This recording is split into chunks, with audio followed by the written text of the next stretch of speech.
नमस्कार and welcome है आपका रॉयल एजुकेशन चैनल में। मैं हूँ इशिता राजगोर और आपका स्वागत करती हूँ रॉयल एजुकेशन की इस स्पेशल पेरेंटिंग और होम स्कूलिंग सीरीज में।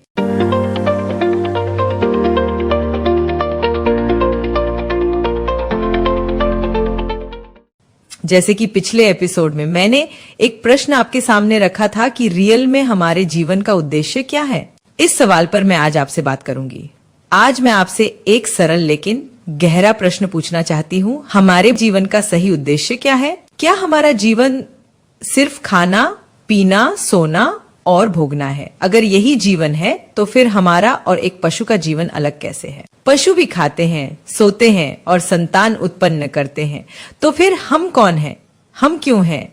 हमारा उद्देश्य क्या है? सनातन धर्म हमें इस रहस्य का उत्तर देता है 4 पुरुषार्थों के माध्यम से: काम, अर्थ, धर्म और अंततः मोक्ष। भाइयों और बहनों, मानव जीवन का पहला चरण है काम। काम का अर्थ सिर्फ वासना नहीं है, बल्कि हर प्रकार की इच्छा, आकांक्षा और चाहत। जब बच्चा जन्म लेता है क्योंकि उसे दूध चाहिए, यानी मानव जीवन की शुरुआत ही इच्छा से होती है। धीरे धीरे ये बच्चा बड़ा होता है। पहले उसे खिलौनों की इच्छा होती है, फिर उसे दोस्तों और खेलों की इच्छा होती है।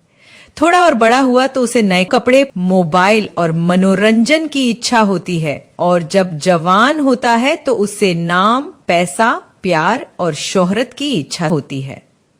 बूढ़ा होने पर भी इच्छा खत्म नहीं होती। तब वह कहता है, मुझे और ज्यादा इज्जत चाहिए, मुझे और लंबी उम्र चाहिए। देखिए, इच्छाएं जन्म से लेकर मृत्यु तक हमारा पीछा करती रहती हैं। एक इच्छा पूरी होते ही दूसरी इच्छा पैदा हो गई। यही है काम का स्तर, जहां इंसान लगातार इच्छाओं की पूर्ति में दौड़ता रहता है। इच्छाएं बुरी नहीं है, अगर इच्छा न हो तो जीवन भी आगे नहीं बढ़ेगा। लेकिन समस्या तब है जब इंसान का पूरा जीवन सिर्फ इच्छाओं के पीछे भागने में निकल जाए। सनातन धर्म कहता है, अगर इंसान काम से ऊपर न उठे तो वह जीवन पशु स्तर का जी रहा है, क्योंकि पशु भी यही करते हैं: खाना, पीना, सोना, डरना और संतान उत्पन्न करना। एक शोध कहता है कि लगभग 95% लोग पूरे जीवन सिर्फ काम यानी इच्छाओं के स्तर पर ही जीते हैं। उनका जीवन सिर्फ मुझे क्या चाहिए तक सीमित रहता है, इसलिए काम जरूरी है। लेकिन अगर हम वहीं अटके रहें तो हमारा जीवन भी एक जानवर जैसा ही हो जाएगा। जीवन की असली यात्रा तभी शुरू होती है जब हम काम से ऊपर उठकर अर्थ और धर्म की ओर बढ़ते हैं। इंसान केवल इच्छाओं और वासनाओं से ऊपर उठता है तो उसके जीवन में एक नई समझ आती है। वह समझ है अर्थ की। अर्थ का मतलब है जीवन में धन की जरूरत, सुरक्षा और स्थिरता और कर्तव्य निभाने की शक्ति। मान लीजिए ये एक लड़का पढ़ाई पूरी करता है। पहले उसकी इच्छाएं सिर्फ मोबाइल, बाइक और मौज मस्ती तक थीं। लेकिन जैसे ही वो बड़ा होता है उसे समझ आता है कि मुझे नौकरी करनी है, क्योंकि परिवार चलाने के लिए धन चाहिए। अगर धन न होगा तो घर कैसे चलेगा? यही है अर्थ का स्तर। जीवन में अर्थ का महत्व भी है। अर्थ के बिना जीवन असंतुलित है।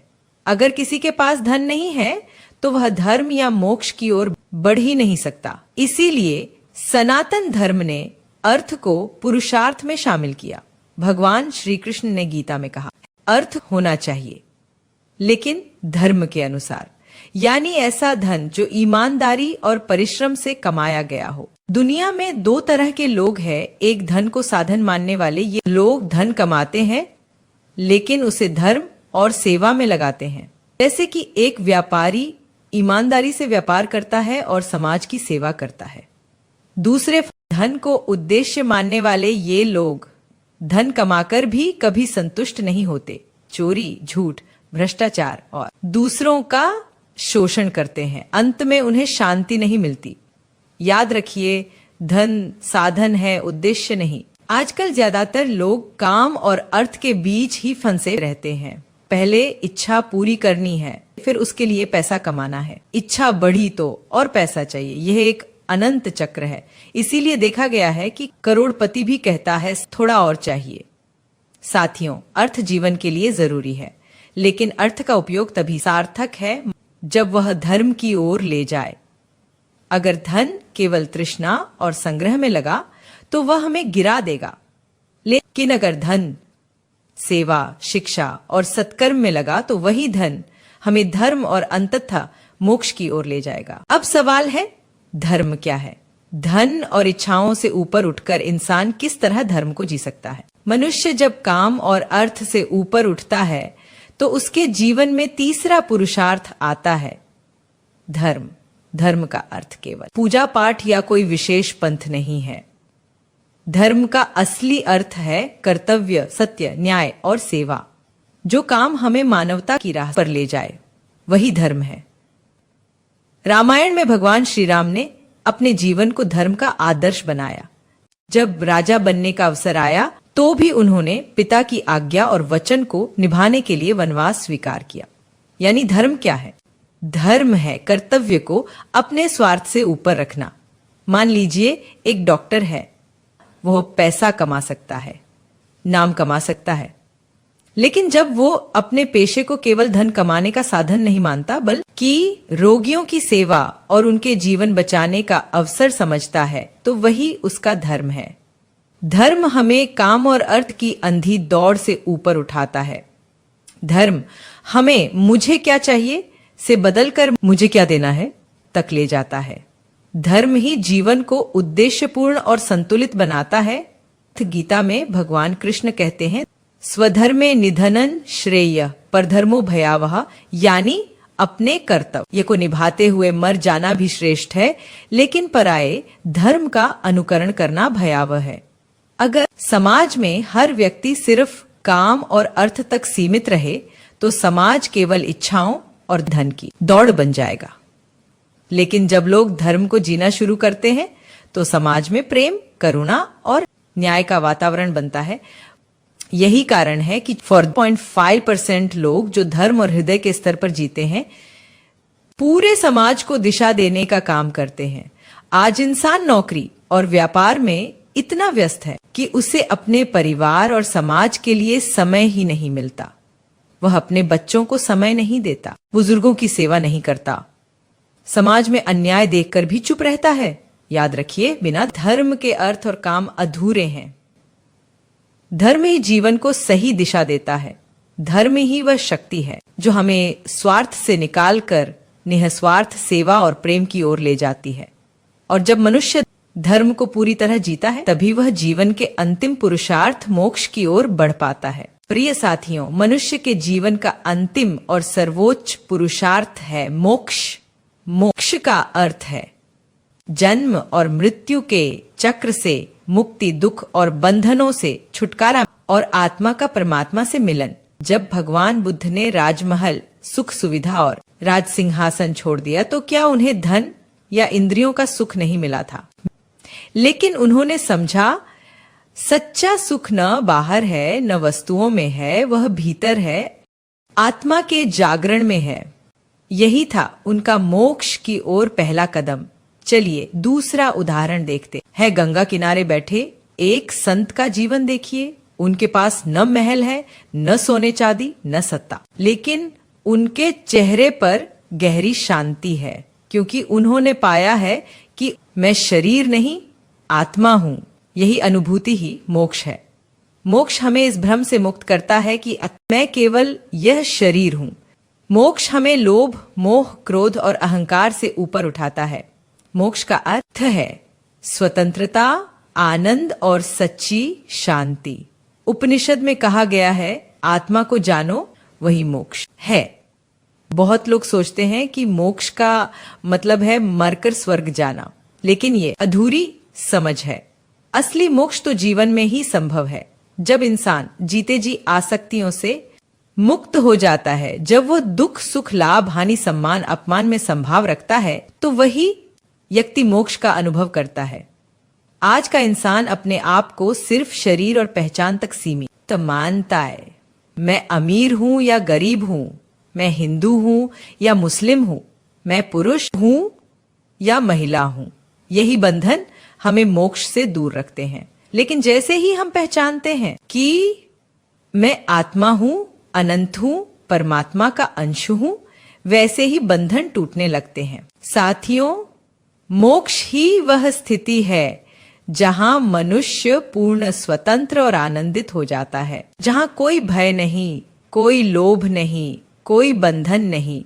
यही जीवन का अंतिम उद्देश्य है। सनातन धर्म के 4 पुरुषार्थ, काम यानी इच्छाएं और सुख, अर्थ यानी धन और स्थिरता, धर्म यानी कर्तव्य और सेवा, और मोक्ष यानी आत्मा की मुक्ति। इन चारों को संतुलित करके ही इंसान अपने जीवन को पूर्ण बना सकता है। इसलिए साथियों, आइए हम सब अपने जीवन में सिर्फ जानवर जैसा जीने तक सीमित न रहें, बल्कि काम और अर्थ से ऊपर उठकर धर्म को जिए और अंततः मोक्ष की ओर बढ़ें। यही है सच्चा उद्देश्य पूर्ण जीवन। सनातन धर्म ने हमें 4 आश्रम के जरिए ये भी बताया है कि किस उम्र में कौन सा उद्देश्य, ये सबसे महत्वपूर्ण है। पहला आश्रम है ब्रह्मचर्य, 0 से 25 साल तक। यह जीवन का बीज बोने का समय है। बच्चा गुरुकुल में शिक्षा लेता है, संयम सीखता है और धर्म का ज्ञान पाता है। इस अवस्था का पुरुषार्थ है धर्म, क्योंकि जब तक इंसान सच्चाई, नैतिकता और अनुशासन नहीं सीखता, उसका भविष्य उज्जवल नहीं हो सकता। स्वयं भगवान श्री कृष्ण ने भी गुरुकुल में संदीपनी ऋषि से शिक्षा पाई। आज हम सोचते हैं कि भगवान को शिक्षा की क्या आवश्यकता, लेकिन यह संदेश देने के लिए कि धर्म और शिक्षा जीवन की पहली सीढ़ी है। दूसरा आश्रम है गृहस्थ, 25 से 50 वर्ष तक। यह जीवन का सबसे सक्रिय और जिम्मेदार समय है। इंसान विवाह करता है, परिवार बसाता है, समाज में योगदान देता है। यहाँ पुरुषार्थ है काम और अर्थ, लेकिन शर्त यह है कि यह सब धर्म की मर्यादा में होना चाहिए। महाभारत में कहा गया है, धर्मेण अर्थ समाचरेत, धर्मेण का मह समाचरेत, मतलब अर्थ और काम दोनों धर्म के मार्ग से ही पूरे करने चाहिए। राजा जनक जो स्वयं गृहस्थ होते हुए भी धर्म और न्याय से राज्य चलाते थे, उन्होंने न केवल अपने परिवार को संभाला, बल्कि ऋषि मुनियों का आदर किया और आध्यात्मिक जीवन जिया। तो तीसरा आश्रम है वानप्रस्थ, 50 से 75 साल तक। जब परिवार की जिम्मेदारियां पूरी हो जाती हैं, तो धीरे धीरे इंसान का मन संसार से विरक्त होने लगता है। अब वह मार्गदर्शक की भूमिका निभाता है, अनुभव से दूसरों को दिशा देता है। यहाँ पुरुषार्थ है धर्म और मोक्ष। धर्म से समाज का मार्गदर्शन और मोक्ष की ओर पहला गंभीर कदम। महाभारत में धृतराष्ट्र, गांधारी और कुंती ने राज्य और परिवार छोड़कर वन को प्रस्थान किया। उन्होंने अपने जीवन के अंतिम समय को तपस्या और आत्मचिंतन में लगाया। चौथा आश्रम है संन्यास, 75 साल के बाद। यह है जीवन का अंतिम और सर्वोच्च चरण है। यहाँ इंसान सब कुछ त्याग कर केवल एक ही लक्ष्य पर ध्यान देता है, मोक्ष। अब न परिवार का मोह, न धन की चिंता, बस आत्मा और परमात्मा का मिलन। शंकराचार्य, स्वामी विवेकानंद जैसे संतों ने संन्यास लेकर पूरे विश्व को मोक्ष और अध्यात्म का संदेश दिया। भगवद गीता में भगवान श्री कृष्ण कहते हैं, सर्वधर्मान परित्यज्य मामेकं शरणं व्रज। मतलब है कि सब धर्म और कर्तव्यों को छोड़कर केवल मेरी शरण में आओ, मैं तुम्हें हर बंधन से मुक्त कर दूंगा। साथियों, 4 आश्रम और 4 पुरुषार्थ हमें सिखाते हैं कि जीवन केवल खाने, पीने, कमाने और परिवार तक सीमित नहीं है। यह एक यात्रा है, धर्म से शुरू होकर मोक्ष तक पहुंचने की। ब्रह्मचर्य में धर्म, गृहस्थ में काम और अर्थ, वानप्रस्थ में धर्म और मोक्ष, और संन्यास में केवल मोक्ष। यही संतुलित यात्रा हमें पशु स्तर की जिंदगी से उठाकर एक उद्देश्यपूर्ण और दिव्य जीवन की ओर ले जाती है। शायद ये बातें आपको पुरानी लगे, मगर हमारे ऋषि मुनियों ने इसे बहुत गहरी सोच से स्थापित किया है। अब हम इसे मॉडर्न तरीके से भी समझते हैं, जिससे आपको भी इसे समझने में सहायता मिले। एक प्रसिद्ध दार्शनिक और वैज्ञानिक डेविड आर हॉकिंस ने एक मैप ऑफ कॉन्शियस विकसित किया है। यह मैप हमें यह समझने में मदद करता है कि इंसान की सोच, भावनाएं और उसका जीवन किस स्तर की चेतना पर आधारित है। हमारी चेतना यह तय करती है कि हम जीवन को कैसा अनुभव करेंगे, दुख और संघर्ष से भरा हुआ या आनंद और शांति से भरपूर। इस मैप को देखें। डेविड हॉकिंस ने चेतना को 0 से 1000 तक पैमाने पर मापा है। इसमें 200 से नीचे के स्तर को फोर्स यानी बल कहा गया है। ये स्तर कमजोर होते हैं और इनमें इंसान नकारात्मक भावनाओं से बंधा रहता है। सबसे निचला स्तर है शेम यानी लज्जा का है, जिसका स्केल 20 है। मान लीजिए कोई छात्र परीक्षा में फेल हो गया और हर समय खुद को निकम्मा समझता है। वह लोगों से मिलने से डरता है और खुद को बेकार मान लेता है। ये शेम का स्तर है। दूसरा है गिल्ट यानी अपराध बोध, जिसका स्केल 30 है। कोई व्यक्ति अपने माता पिता की उम्मीदों पर खरा नहीं उतर पाया और हर दिन खुद को कोसता रहता है, या किसी ने अतीत में गलती की और अब लगातार पछतावे में जी रहा। तीसरा है अपैथी यानी निराशा, जिसका स्केल 50 है। एक गरीब आदमी जो मान चुका है कि मेरी किस्मत कभी नहीं बदलेगी और अब कोशिश करना ही छोड़ देता है। वह जीवन से उम्मीद खो चुका है। चौथा है ग्रीफ यानी शोक या दुख, जिसका स्केल 75 है। मान लीजिए किसी व्यक्ति ने अपने जीवन साथी को खो दिया। हर जगह उनकी याद आती है, हर खुशी अधूरी लगती है। वह व्यक्ति भीतर से टूटकर जीता है, यही ग्रीफ है। पांचवा है फियर यानी भय, जिसका स्केल 100 है। कोई व्यक्ति हर वक्त चिंता में रहता है। अगर नौकरी चली गई तो, अगर बीमार पड़ गया तो, इस डर से वह कदम आगे ही नहीं बढ़ा पाता। छठा है डिजायर यानी लालसा, जिसका स्केल 125 है। मोबाइल, पैसा या रिश्ता पाने की लगातार लालसा। सोचिए वह व्यक्ति जो कहता है जब तक मुझे ये नहीं मिलेगा मैं खुश नहीं हो सकता। यह इच्छा हमें कभी संतुष्ट नहीं होने देती। सातवां है एंगर यानी क्रोध, जिसका स्केल 150 है। ऑफिस में बॉस ने डांट दिया, अब इंसान गुस्से में पूरे दिन घर पर सबको डांटता है, मगर ये ऊर्जा नष्ट करती है। आठवां है प्राइड यानी अहंकार, जिसका स्केल 175 है। मैं सबसे ज्यादा पढ़ा लिखा हूं, मेरे पास सबसे अच्छी गाड़ी है।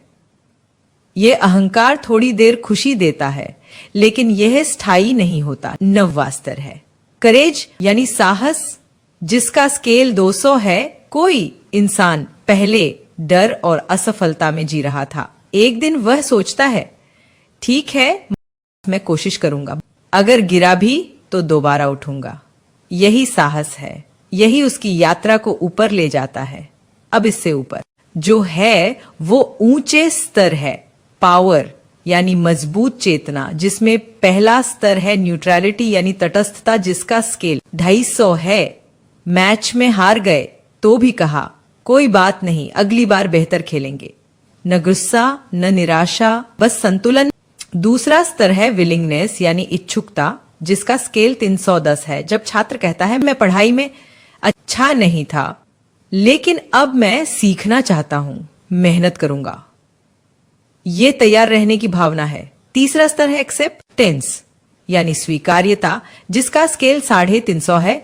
जब कोई इंसान नौकरी खो देता है, वह गुस्सा करने के बजाय ठीक है शायद इसमें भी कोई भलाई छिपी है, अब मैं नया अवसर तलाश करूंगा, यही सच्ची स्वीकार्यता। चौथा स्तर है रीजन यानी ज्ञान या समझ, जिसका स्केल 400 है। जब वैज्ञानिक या शोधकर्ता जो भावनाओं की बजाय तथ्यों और तर्क के आधार पर निर्णय लेता है। पांचवा स्तर है लव यानी प्रेम, जिसका स्केल 500 पर है। जैसे कि माँ का अपने बच्चे के लिए प्रेम, या वो इंसान जो दूसरों की सेवा करता है चाहे उसके बदले कुछ मिले या न मिले। छठा स्तर है जॉय यानी आनंद, जिसका स्केल 540 है। ध्यान या प्रार्थना में बैठा इंसान जिसे भीतर ऐसी शांति और आनंद मिलता है जो किसी बाहरी चीज पर निर्भर नहीं करता। सातवां स्तर है पीस यानी शांति, जिसका स्केल 600 है। बुद्ध जैसे लोग जो हिंसा या नफरत का जवाब भी प्रेम और शांति से देते हैं, उनकी उपस्थिति ही वातावरण को शांत कर देती है।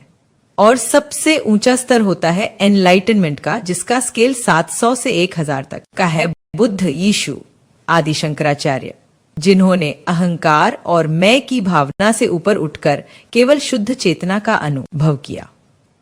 ऐसे लोग न केवल खुद शांति में रहते हैं बल्कि लाखों लोगों को जागृति और प्रेम की राह दिखाते। इसका सारांश है 200 से नीचे नकारात्मक भावनाएं जैसे भय, गुस्सा, लालसा, अपराध बोध, मतलब जीवन कमजोर और संघर्षमय। 200 से ऊपर सकारात्मक भावनाएं जैसे साहस, क्षमा, प्रेम, शांति, मतलब जीवन ऊर्जावान और सफल। 700 से 1000 आत्मज्ञान, शुद्ध चेतना, अनंत शांति और करुणा। अब आपको सोचना है कि अपना खुद का जीवन किस लेवल पर है। ये काम अपने आप खुद करना है और स्वीकार्य करना है। अगर हमारा लेवल ही निचले स्तर पर होगा तो इसका सीधा असर पेरेंटिंग पे पड़ेगा। अगर आप निचले स्तर पर जीवन गुजारते रहे तो आपकी लाइफ कंपटीशन, ईर्ष्या और झगड़ों में ही गुजर जाएगी। इसीलिए पहले खुद को बेहतर कीजिए, बच्चों की परवरिश अपने आप बेहतर हो जाएगी। सोचिए मित्रों, जीवन एक यात्रा है, जैसे कोई यात्री पर्वत पर चढ़ रहा हो। नीचे घाटी में अंधेरा है, डर ही, झगड़े हैं। ऊपर चढ़ते जाओ तो हवा साफ होती है, दृष्टि व्यापक होती है और अंत में सूरज की रोशनी मिलती है। ऐसी ही यात्रा हमारी चेतना की है, जिसे डेविड हॉकिंस ने मैप ऑफ कॉन्शियसनेस कहा है। और यही सनातन धर्म के 4 पुरुषार्थों से मेल खाती है। ध्यान रखिए, काम और अर्थ अच्छे सेवक हैं, पर यदि वे धर्म के बिना हो तो खतरनाक मालिक बन जाते हैं और धर्म ही धीरे धीरे मोक्ष तक ले जाता है। जैसे सीढ़ी चढ़े बिना छत पर नहीं पहुंच सकते, वैसे ही चारों पुरुषार्थ जिए बिना मोक्ष नहीं मिलता। तो प्रश्न ये नहीं है कि काम करूं या न करूं, अर्थ कमाऊं या न कमाऊं। प्रश्न ये है, आप रोज किस स्तर पर जीते हैं? क्या आप डर और गुस्से में जी रहे हैं या आप साहस, प्रेम और शांति चुन रहे हैं? क्या मेरा काम और अर्थ धर्म के अनुरूप है? क्या वह मुझे मोक्ष की ओर ले जा रहा है? यदि उत्तर हाँ है तो निश्चय ही आप चेतना के पर्वत पर चढ़ रहे हैं और शिखर पर पहुंचकर आपको शांति, प्रेम और मुक्ति का अनुभव होगा। एक पेरेंट्स के तौर आपको सबसे पहले इसे समझना है और इसे जीवन में अमलीकरण के तौर पर ले जाना है। अगर आपके जीवन में सुधार आएगा तो बच्चों में अपने आप सुधार आएगा। क्यों कर? ये बच्चे सलाह देने से नहीं, आपके व्यवहार को देखकर अनुकरण से सीखते हैं। इसलिए सबसे पहले अपने आप पर काम कीजिए, बच्चों में अपने आप सुधार आ जाएगा। अब आप सोचिए कि ऐसे जीवन के उद्देश्य को जीने के लिए कैसी शिक्षा चाहिए। क्या स्कूल में ऐसा हो पाएगा? कभी नहीं, क्योंकि वहां पर तो सब मार्क्स की दौड़ में है। जरा सोचिए, बच्चे आपके हैं और सिर्फ आपको ही उनके बारे में सोचना है। आप बच्चे को स्कूल भेजकर और फीस भरकर अपनी जिम्मेदारी से भाग नहीं सकते, क्योंकि स्कूल कुछ करे या ना करे इसका परिणाम आपको ही झेलना पड़ेगा। अपने बच्चों के लिए ऐसी शिक्षा व्यवस्था चुनिए जिससे हमारी लाइफ का उद्देश्य सफल हो। शिक्षा का असली मकसद है जो सोच सके, महसूस कर सके और खुद अपनी राह बना सके। तो आइए जुड़िए हमारे साथ, सीखिए, सिखाइए और इस सफर को बनाइए रॉयल। तो फिर चैनल को सब्सक्राइब करें, बेल आइकन दबाएं और बन जाइए उस बदलाव का हिस्सा जो बच्चों को सिर्फ पढ़ा था नहीं, उन्हें जीना सिखाता है। तो फिर मिलते हैं अगले एपिसोड में। हमारे अगले सवाल, जीवन क्या है? और वैसे देखा जाए तो हमारा जीवन हमारी आदतों का मेला जोला है। तो हम अगले एपिसोड में देखेंगे कि हमें आदतें कैसे लगती है और हमारा माइंड आदतों पर कैसे काम करता है। तो तब तक के लिए मुझे रजा दीजिए। धन्यवाद।